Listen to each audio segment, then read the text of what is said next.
kum ಬಾಜಾರನ್ನಿರೆ ಮುದಾ Karnataka ಸೈಟುಗ ಗ್ಯಾಗಣಗ ಹೈಸತೇಗ million America ಡಾಲರ್ಗೆ invest Kurma ಅಮಿಲ್ಲ ವ್ಯಾಪಾರಿಯ ಫಶಾ ಎ ವ್ಯಾಪಾರಿತ ಕಾಮಯಾಬ್ ವ್ಯಾಪಾರಿತ ವೀಗತುಗೆ ಮಾಲೂಮಾತು ಅಫೋರ್ಡಬಲ್ ಪ್ರೈಸಿಗೆ ಗಯತಿ ಬೆಹೆಟ್ಟು එහෙම වර බොඩ ගොන්ජවන්ගේ අලුගඩද්දි මාව ඕඩර් දුවාල කුදි බිෆසට දනකමක ඒ ඕඩර් දූ කොල්ලාකම බඤ්ඤ දෙන්න අන්නනේ දෙත ඕඩර්ස්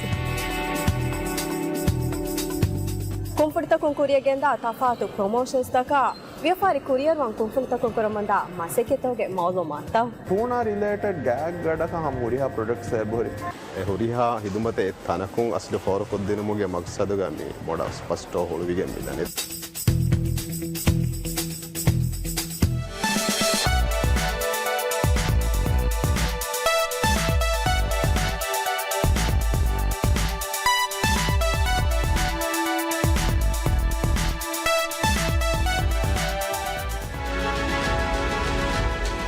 ಗುಣದಾಣ ಅಂಗಾರದುವಹು ದಿಹಗಡಿ ಸುಮ್ಮಿನೆಟುಗ PSM news Singh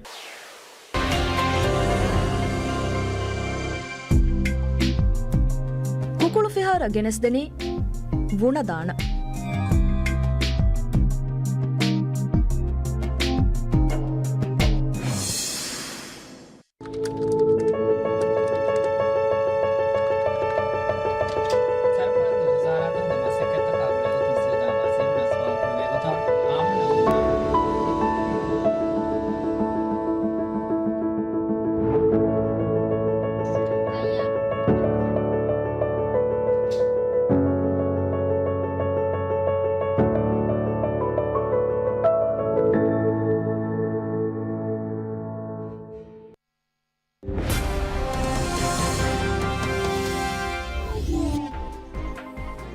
Making headlines.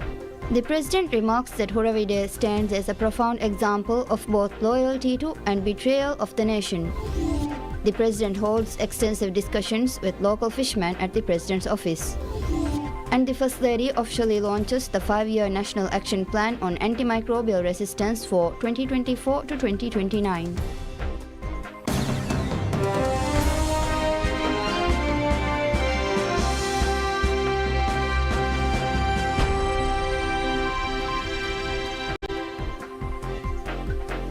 Bismillahirrahmanirrahim. Assalamu alaikum. Welcome to PSM News in English with me, Hafiz Abdul Sattar. And now the news in detail. President Dr. Mohammad Muiz remarks that Huravide stands as a profound example of both loyalty to and betrayal of the nation. In a social media message on the occasion of Huravide, he reflected on the noble sacrifices and the admirable moral values demonstrated by the heroes of this significant day. He highlighted that these principles provide some of the most valuable lessons for all. Huravide, observed annually on the 3rd of Jumadul Akhira in the Hijri calendar, commemorates the uprising led by Sultan Hassan Izzuddin in 1752, which liberated the Maldives from the brief occupation by the Malabaris of southern India. The day serves as an important reminder for citizens to honor their national heroes and uphold the spirit of freedom, nationalism, and the enthusiasm they instilled in the hearts of the people. President Dr. Mohammad Muiz holds extensive discussions with local fishermen at the President's office. During the meeting, members from the fishing community raised several concerns, including their request for improvement in the fishing industry. Key issues discussed included low fish prices, challenges in obtaining fuel and financing, and difficulties in offloading fish. Additionally, they expressed the need for continued development of the fishing industry in line with the pledge of President Dr. Mohammad Muiz. Furthermore, the fishermen also proposed ideas on advancing the fishing industry using modern technology. They engaged in comprehensive discussions highlighting potential strategies which can be utilized for expanding the fishing market and enhancing fish quality. After the meeting, President Dr. Muiz assured that the government will work closely with the fishing community to resolve their concerns. He stated that he would take the issues raised during the meeting into serious consideration and prompt action on them. The President affirmed his commitment to working to holding such meetings more frequently.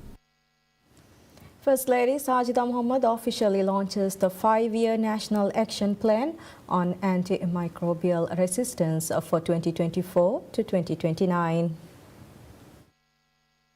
The strategic plan aligns with the World Health Organization's Global Action Plan and aims to enhance governance, regulations, accountability, and monitoring systems while addressing gaps to combat antimicrobial resistance.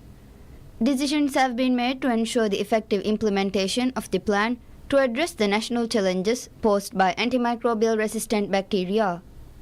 As part of the plan, guidelines will be developed to guide relevant authorities on how to collaborate in raising public awareness and implementing necessary changes to existing rules and regulations. Speaking at the launch ceremony, Minister of Health Abdullah Nazim emphasized that the challenges posed by antimicrobial resistant bacteria are global in nature and reiterated the WHO's call for unified efforts from all nations to address the issue at the highest levels. He also highlighted President Dr. Mohammad Muizzu as an exemplary leader committed to resolving the issue. During the ceremony, WHO representative to the Maldives described antimicrobial resistance as a global crisis. He stressed that the lack of capabilities to combat various microbes continuously puts people at risk, stressing the need for collective global action. He also commended the Maldives for its successes in addressing the issue. The number of deaths attributed to antimicrobial resistant bacteria has been rising annually, with the situation worsening since 2015. In response, the WHO urged countries worldwide to take action to mitigate the issue. In 2017, the Maldives introduced its first National Action Plan, and now the 5-year NAP-AMR for 2024 to 2029 has been launched. First Lady Sajida Mohammed emphasizes that the misuse of antimicrobials in the agriculture and fisheries sector presents a significant risk to food security and could impede national development. She made these remarks at the launching ceremony of the National Action Plan on Antimicrobial Resistance 2024 to 2029. Speaking at the ceremony, First Lady Sajida highlighted that the misuse of antimicrobials would not only have detrimental effects on hospitals and clinics, but also lead to the spread of resistant bacteria into the food supply through agriculture and aquaculture. This, she noted, poses serious threat to public health and livelihoods.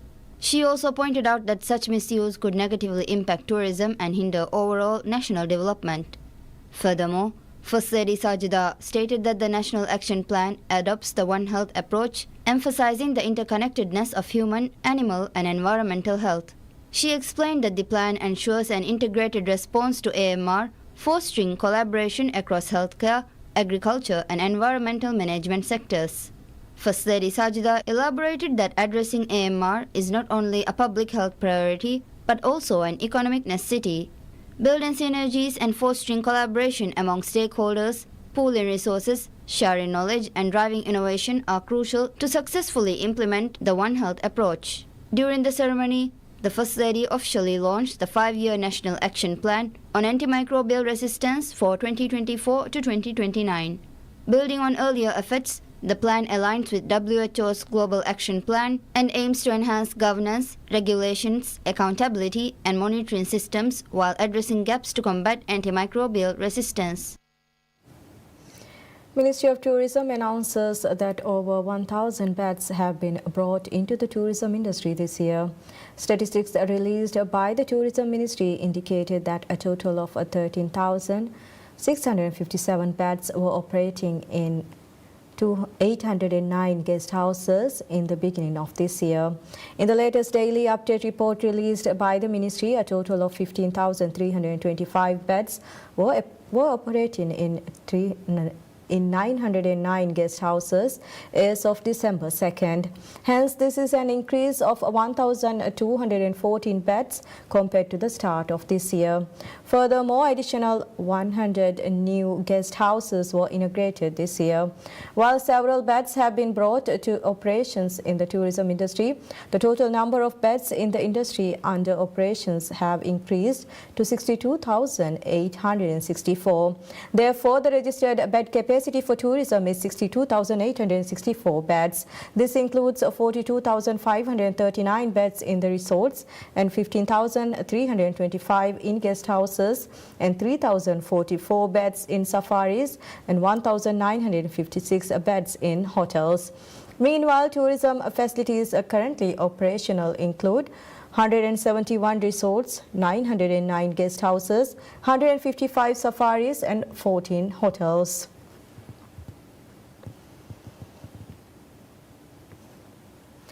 The Ministry of Agriculture and Animal Welfare issues a directive to the Male City Council ordering the transfer of the pet care facility Oluhia to the ministry.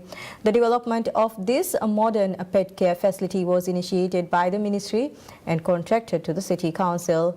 However, the ministry sent a letter to the council demanding the handover of the facility, citing the council's failure to fulfill its responsibilities as outlined in the contract. The agreement signed between the ministry and the council indicates that the council is responsible for transporting stray cats to the facility with plans for their transportation clearly outlined. However, the ministry emphasized that the Male City Council has not undertaken the necessary task to ensure the facility's operational readiness.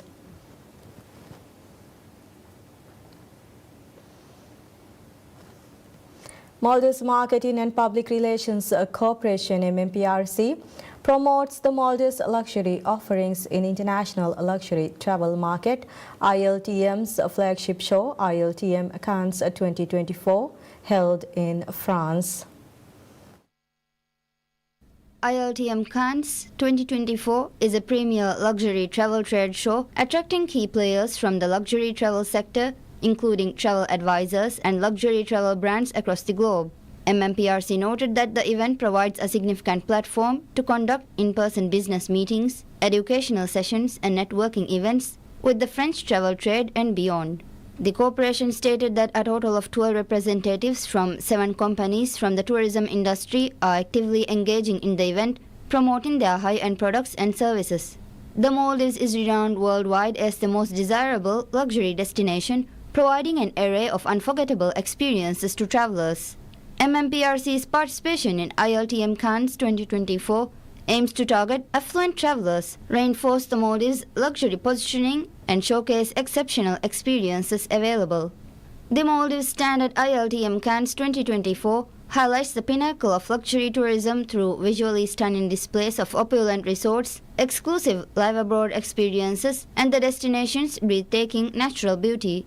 MMPRC stated that luxury travel buyers have the opportunity to connect directly with industry partners through personalized meetings, where they can gain insights into the Maldives' premium offerings during the event. And now we'll take a short break for Isha prayers. Stay tuned.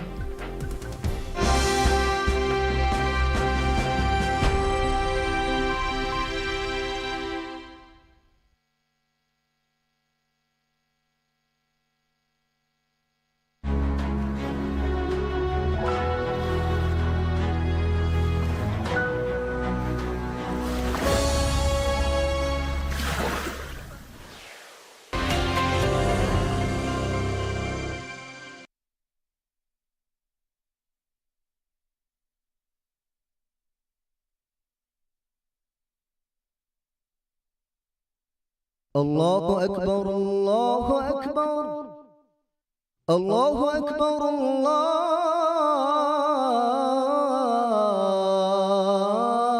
الله أكبر أشهد أن لا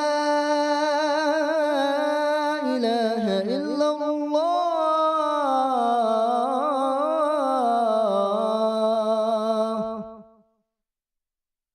أشهد أن لا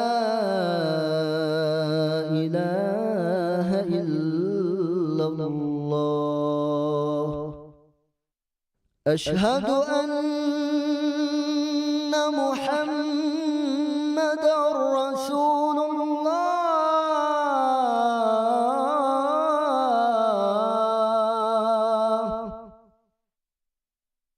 أشهد أن محمد رسول الله حي على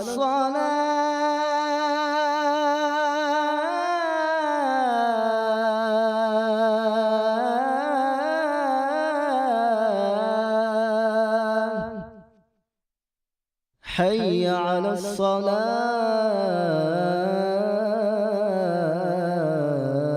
الصلاة حي على الفلاح حي على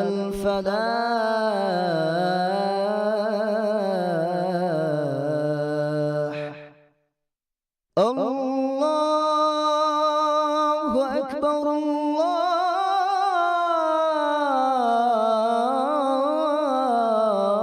الله أكبر لا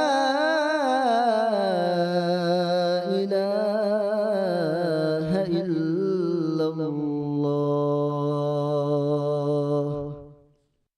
اللهم رب هذه الدعوة التامة والصلاة القائمة آت محمدا الوسيلة والفضيلة والدرجة الرفيعة وبعثه مقاما محمودا الذي وعدته وارزقنا شفاعته برحمتك يا أرحم الراحمين وصلى الله على محمد وآله وصحبه وسلم والحمد لله رب العالمين.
Welcome back to PSM News in English, and now we'll continue with the news. Managing Director of Housing Development Corporation HDC, Fazul Rashid, announces that the corporation has recovered $14.7 million in outstanding payments from the facilities and resources leased for commercial purposes. Addressing the Parliament's Public Accounts Committee, Managing Director Fazul shared that when the new management took over, The corporation faced outstanding payments totaling $90.8 million. Of this amount, $45.3 million was related to payments due from leased facilities and resources, while $46.8 million was attributed to payments HEC had not yet received from development projects and sales. To address this significant issue, Fazul explained that a recovery committee had been established, leading to the successful collection of $14.7 million. He noted that a total of $907.9 million was owed to the corporation by various entities, with previous efforts also made to recover this amount. Additionally, Fazul outlined that decisions had been made to terminate agreements with various parties in order to recover the owed payments. Prior to termination, these parties would be issued notices to settle their outstanding dues within a specific time period. He further revealed that in cases where payments are not made, HDC intends to pursue legal action to reclaim leased buildings or land through the court.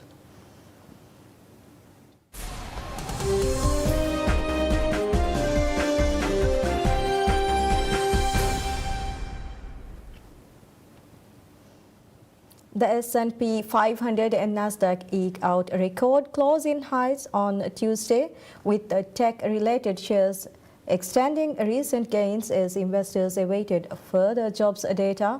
The Dow finished slightly lower. Market watchers digested reassuring comments from Federal Reserve policymakers. Two policymakers said they see inflation heading down to the U.S. Central Bank's 2% target and that the job market is solid.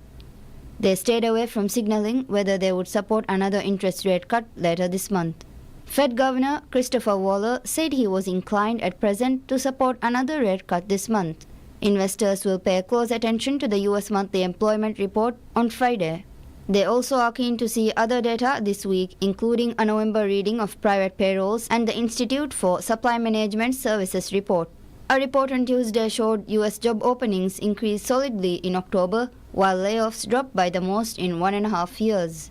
CME Group's FedWatch tool showed that financial markets expect a roughly 72% chance of a 25 basis point rate cut at the Fed's December 17 to 18 policy meeting. The Dow Jones Industrial Average fell 76.47 points, or 0.17%, to 44,705.53. The S&P 500 gained 2.73 points, or 0.045%, to 6,049.88, and the Nasdaq Composite gained 76.96 points, or 0.40%, to 19,480.91. The S&P 500 advanced 5.7% in November as former U.S. President Donald Trump recaptured the White House in November 5th election and his Republican Party swept both houses of Congress. The index is up roughly 27% for the whole year to date.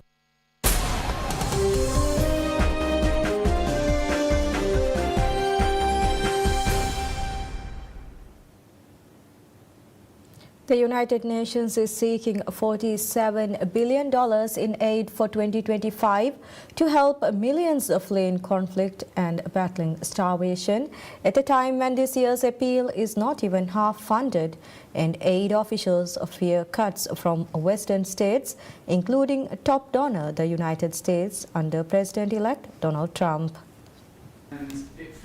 The United Nations Office for the Coordination of Humanitarian Affairs hopes to reach around 190 million people in 32 countries next year, including those in war-torn Sudan, Syria, Gaza, and the Ukraine.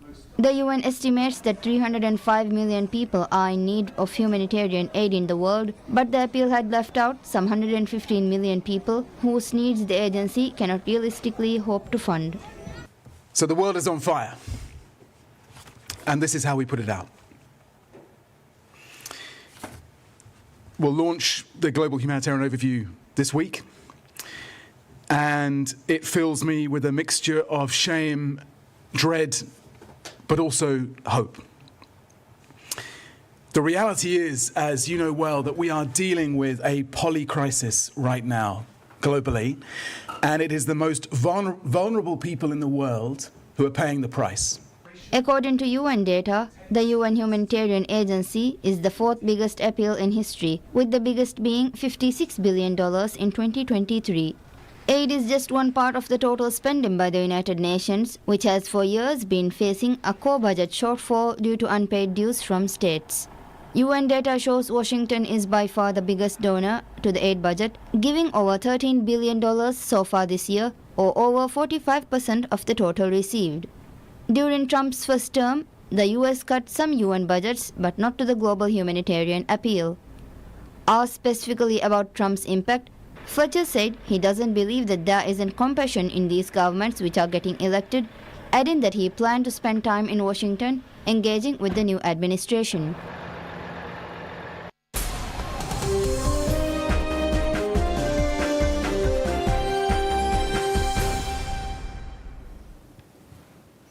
Hamad Al-Balawi, head of Saudi Arabia's 2034 World Cup bid, states that the country has made significant progress in human rights while aiming to attract more fans than ever to the 48-team showpiece event. Saudi Arabia is the sole bidder for the 2034 World Cup, with FIFA set to vote on it next week amid concerns about the country's human rights record. Al-Balawi said the strides in human rights, especially in labor laws, are part of Saudi Arabia's commitment to transforming its social and economic landscape under Vision 2030. We have come a long way, and there's still a long way to go. Our principle is to really develop something that is right for us. Our journey started in 2016. It hasn't started as a result of bidding for the World Cup. So we've achieved a lot. We're very proud of what we've achieved. We're very hungry to do more. And that is a commitment that we have in the areas of human rights across all areas.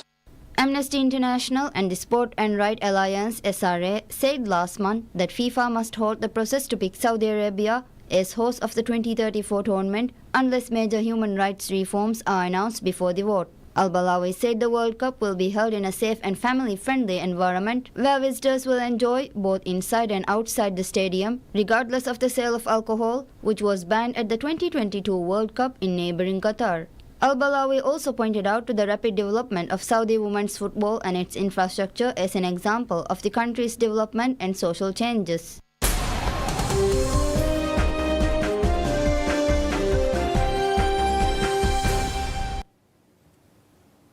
A portrait of the French poet Arthur Rimbaud, drawn by fellow poet Paul Verlaine, has been sold for €585,000 in an auction in Paris on Monday.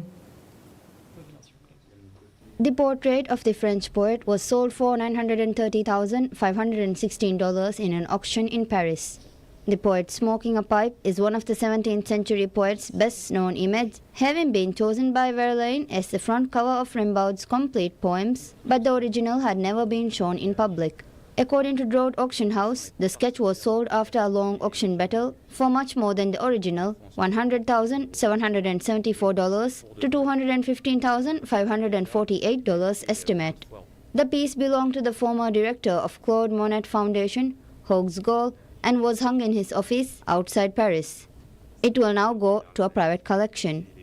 The portrait was dated 1872, but the inscription from memory on the drawing indicates that Verlaine drew it later. The two well-known French poets who met in 1871 had a tumultuous love affair, with Verlaine trying to kill Rimbaud by shooting him. The revolver used by Verlaine to kill Rimbaud in 1873 was sold at an auction in Paris in 2016, fetching $462,278. And that's all we have for this hour. Thank you for watching. We wish you all a very pleasant time ahead.